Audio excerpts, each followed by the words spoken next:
Hey, hi, Aries. Welcome back. All right, you guys, we're going to jump on into style of read that I do just once or twice a year. This is one where I ask, what is it that makes you so attractive? I always feel like we spend so much time in readings talking about everybody other than our leading character that once in a while I like to just talk about our leading character. Okay, so you have got 4 cards. Actually, your first one is in the reverse. Everything else is upright. So let's get started, shall we? So you've got the 4 of Wands in the reverse. That's your first card out. What makes you so beautiful to somebody? I, you know, you might be the one that got away.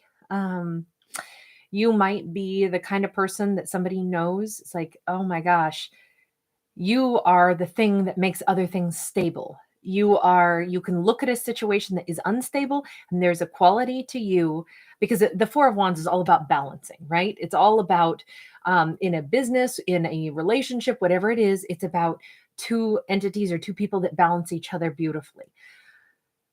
In the reverse, you you may be the missing puzzle piece for a lot of different equations. Businesses don't function as well without you. A home life doesn't function as well without you. A partnership doesn't function as well without you. So you come across as somebody where your energetic vibe brings something that balances scales out. So if you're not there, there may be a really significant awareness that this could be a business that's missing you working there. Like, dang, I sure wish the Aries was still here. Or a lover. This is starting to look like if you walk away from something, though, it may be because you're like, it's all about balance. I know what I can give, but if something else isn't giving equally, how are we ever going to get, like, how do we build a table if all 4 legs are different sizes?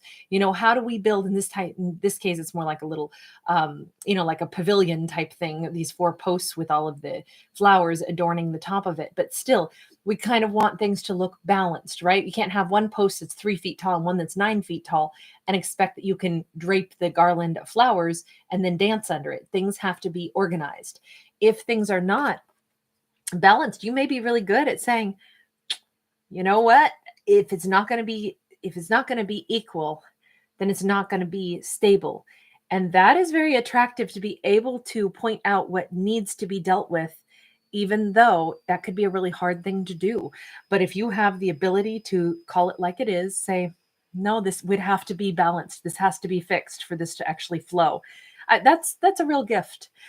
You've got the 6 of Pentacles next. Some of you Aries are very, very generous also. You may be excellent. So far, everything in your reading is about balance, right? But you may be really good at knowing where to make your investments. You might also help bring out the best in others. In some cases, people may want to elevate so they can work with you. They want to be a part of your world. 6 of Pentacles is about equality. It's about wanting to help others in their life as well. So some of you may take on like a role of a benefactor or benefactress where you do good work, philanthropic or humanitarian endeavors. You may be very interested particularly in seeing children, children's welfare, children's health, education, whatever those things are. You may be the quiet person that donates to things just to make sure that you can feel like I gave something to the right cause. This is really beautiful. It's like, I think that you have a view that the world that we're on is so interwoven that if I help others, I also help me. But I think that you're specific in wanting to help to balance scales in parts of life where things haven't been balanced. And yes, you may have affinity for, little things that need help, creatures and pets and animals and children, things that are living life at a lower level and they can't change their circumstances their own. You may have a real generous heart where you come in and you go, this is something that the little creatures or the children can't help themselves, but I can help give them opportunities. So, I like you so much. We also have you coming out with this 8 of Cups. So the other thing that makes you so attractive is your independence. You've had a lot of life experiences, but you're about to start another new quest, is what this looks like. Standing on the seashore. And this time, yes, you're standing at the seashore, but she's not looking at the ocean. She's looking at the moon and the stars. You got a big plan coming up. There's some new endeavor. There's something that you're hungry to go after. Now, this could just be that your journey through life is one of like continuously like exploring things, learning new things, um, you know, reaching for the stars, reaching for the things that maybe other people don't believe are possible, but you do. I like this because it has to do with you're not, I don't want to say that you're an idealist at all. You come with life experience. And thanks to the life experiences, you've got 8 cups upright. You have great life experience, good head on your shoulders. But if you're planning something else for your life, something bigger, something more grand, you've got every tool that you need to make it happen.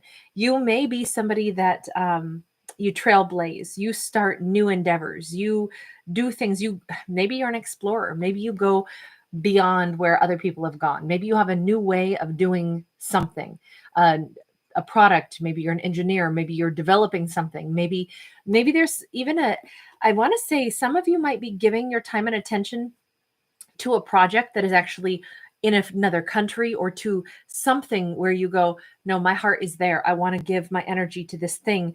So I'm actually leaving. I'm uprooting my whole life because I'm going to start some company in another culture, and I want it to all be like fair trade, and I want it to be really like where everything benefits, the climate benefits, the environment benefits, I don't know. Are you going to the rainforest? Or are you going someplace where it's like, you know what, we all need the rainforest. We got to have that. So how do I get involved in something where it's business, but it's also the ecosystem is being, protected? And there's just something here about you have big dreams. That's what I'm saying. You're shooting for the moon and the stars. You're here to make a positive impact in this world.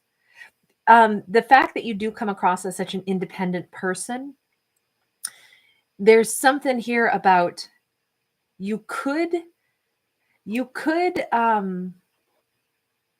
operate like everybody else, but you don't. You have interests, and I think you might be really good at marketing. That may sound strange, but you have interests in things where if you can see where there's need and you can come up with creative solutions on how to fill needs, how to make something successful for everyone, that's something that a lot of people only look at. I want to be profitable. You're looking at your life like, I want to, part of what I think is profit is the idea that I'm building something that is better for everyone around me. So you do things in a very unique way. You may dress in a unique way. You may drive like some funky car, something that really sets you apart. Like everybody knows that old beat up thing is your car. It's got a name, and it's like, it's actually a part of, like, you may have plenty of money to buy a new car, but you drive this 1986, whatever, and it's got a big old dent and it's half oxidized, and you love that thing. And people who know you, if you're dealing with investors, if you're dealing with marketing, it's weird because that almost sets you apart. And that is like your thing, your calling card. And it's so interesting because although you could have plenty, the way you use what you have, it's like you're not out for the fame and the fortune. You're out for really, if anything mattered, it might be your own reputation. The fact that people know that you're the person who came to get the job done. You're the person who showed up with a plan in this lifetime to build a legacy that you're proud of. And the rest of it doesn't really matter. But it's interesting because I think that garners you more respect from people, because it's like, wow, you're coming across as like the real deal. What you want to do, you do. There's something very attractive about somebody who, it's not like you undervalue money, but you use money maybe for its best purpose, which is to basically create better opportunities, a better world, better whatever it is. You only view it as a vehicle to better things. It's not that you're hungry for money. Instead, I kind of feel like you're consistently looking at how do you turn money into something that's actually valuable, tangible stuff, experience, life, quality of life. Like that's the translation of what money means to you. Money itself, who cares? It's, you care about what money is the vehicle to achieve what drives and gets people from point A to point B, from a poverty where there's not enough food to having enough food, being nourished, and being able to pursue your happiest life. So I feel like you're this wonderful bridge between these things. That is very attractive indeed. And then we have a Three of Swords. So your other attractive quality, honestly, you know what? This is, I don't know how to put this into the right words, but I'll try. The hurts that you've known, the things you've had to overcome, that's still very much a part of you. Some of you have how do I want to say this? A resilience. It doesn't not mean that you are not still heartbroken though. This looks like there's a real hurt that you carry with you, maybe always will. And yet the way in which you conduct yourself in spite of what you've been through, that is what somebody finds very, very attractive about you. It's the way you carry on. It's the way you encourage others to carry on despite every sorrow that you have known. And there have been significant ones, is what it looks like. You have a little bit of help around you. Your little fairies are around you. Your little guardians are around you. But you also see that in this big gray space, the heart is still red. So your heart still beats. You have I would almost say maybe this is why you fight for the underdog, or why you want to make a legacy of like making the world a better place. Maybe because you lost something important, or someone, this is a betrayal. These are things that shouldn't have happened in your life, but you had to endure them. And it's almost like there's a sense of, well, you know how I can make things right, how I can balance the karma. I can say all the bad stuff that happened to me. I'm going to do my best to make sure that I'm an example of someone that doesn't do people wrong. I'm an example of someone who doesn't betray or hurt or leave people in the dust. I'm not going to leave people behind, or I'm not going to leave this world to just like say, oh, it's a cruel world, it's crappy, and that's just how it is. No, you went the reverse. You went the flip side. You're more compassionate and more like committed, I think, to wanting to, if you're going to be known for anything, it's going to be known to be the quality person that you are, which is fair and generous and, has a forward thinking. Like you'd make a great leader, a great community leader, a great, like someone in a position of power and authority, because you're not after the power, you're after what leadership can create. Leadership can create, again, new opportunities for everyone involved. Some of you probably come across as like really solid, like your ideas are really solid, the way you conduct yourself is really solid, the way I keep looking at this card as I'm saying all of this. It doesn't matter if you're masculine or feminine, but there is this quality where however you dress, however you may have to, if you're dealing with like marketing, if you're dealing with investors, if you're dealing with all those kinds of people, you may have to dress really snazzy and play that role. But it's funny because you identify more with these kids that actually needed assistance. Like you may have had a lot of poverty in your own life as a kid. And it's funny because no matter what you wear, you're still this person underneath. You're still, that's who you identify with. It's like you never lose sight of who you are, where you came from, which again, very attractive, very, very attractive. This is somebody who's like, you don't undervalue any resource because you came from a place where maybe you didn't have many resources. But look at you now. Look at what you've accomplished now. You keep making great choices. You keep making, I don't know, I feel like some of you are really driven to make this world better. I like it. I like it a lot. Okay, so someone else significant that you may be dealing with. Somebody that maybe you're really, you're staying away from them, but they keep trying to find a way to get back in your life. So this looks like a karmic cycle. This looks like somebody who's not truthful. They're watching, maybe trying to bait you, trying to get you to still talk to them. They don't want to let you go.